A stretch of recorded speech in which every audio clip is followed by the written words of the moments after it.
Well, Isma Fushule said a mouthful, but in essence what I got from what he said and his address here today to his supporters was that he takes unity within the ANC.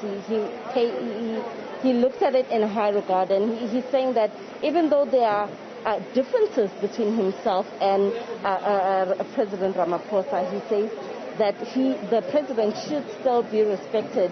And for incidents like what we saw earlier this morning, people burning the T-shirt with Ramaphosa's face, he strongly condemned it, and he said, put their differences aside, he's still the president of the party, really calling upon a discipline from these supporters that came here. But he also came across very strong and not shook, really, by his court appearance today. In fact, he seemed quite relieved that now at least he's got a basis to somehow expose the rot that he says he has.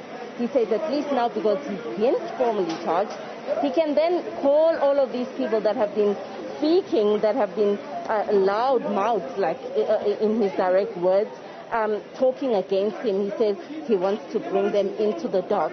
So it seems as though there's a lot of expose that's going to happen from this point onwards up to the 19th of February, when he will reappear here in the Bloemfontein Magistrate Court. But he also called upon different structures of the ANC. He says he's not going anywhere.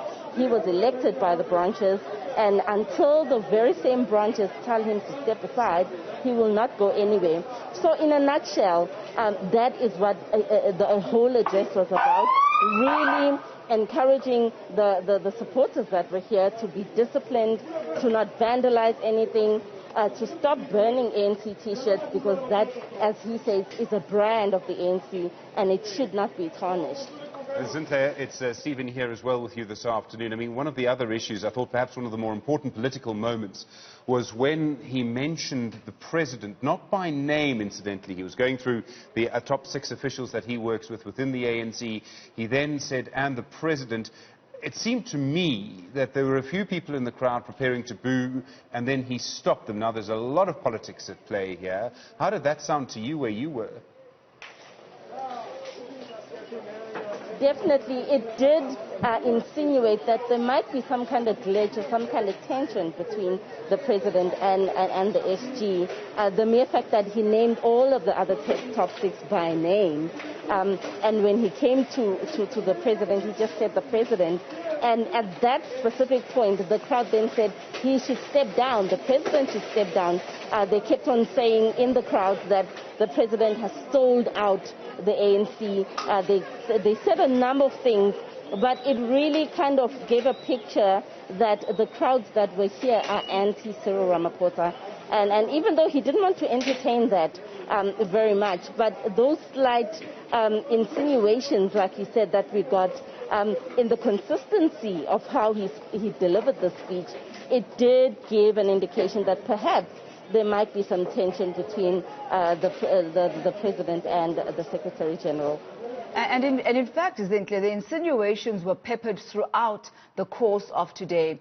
We did hear, and you'll remember this, Stephen, as well, we did hear Tony Yengeni saying that he was elected not by buying branches, talking here about Ace Magashule, and saying that he did not buy the delegates, and that they don't have the billions, and yet they still won. So a lot of undercurrents and a lot of undertones there.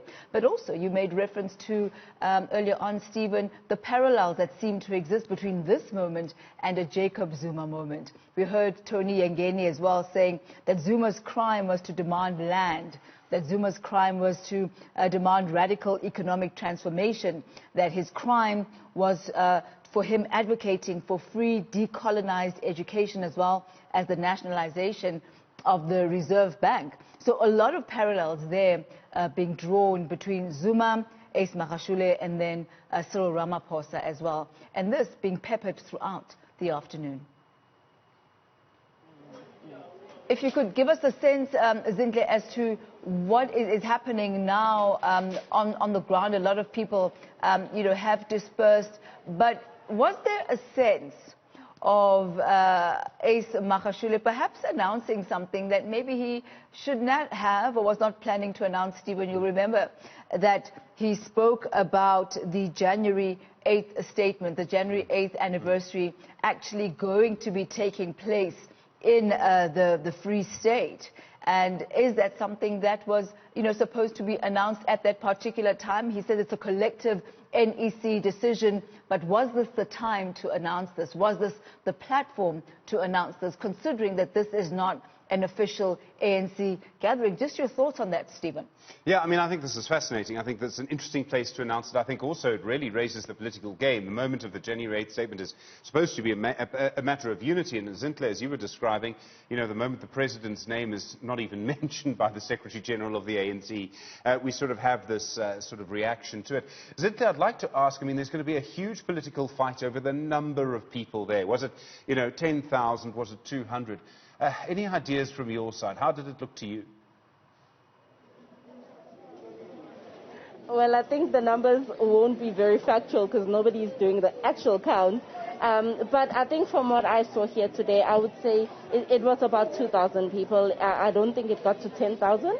I think it was just over 1,000 people or 2,000 at max from what I saw. But, Tami is bringing the element of the parallel between the Secretary-General and President Zuma.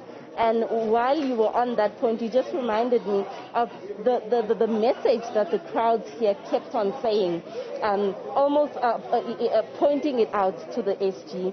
Every time he spoke, he said, I'm the SG and I'm here representing you. And they corrected, they said, no, you are our president.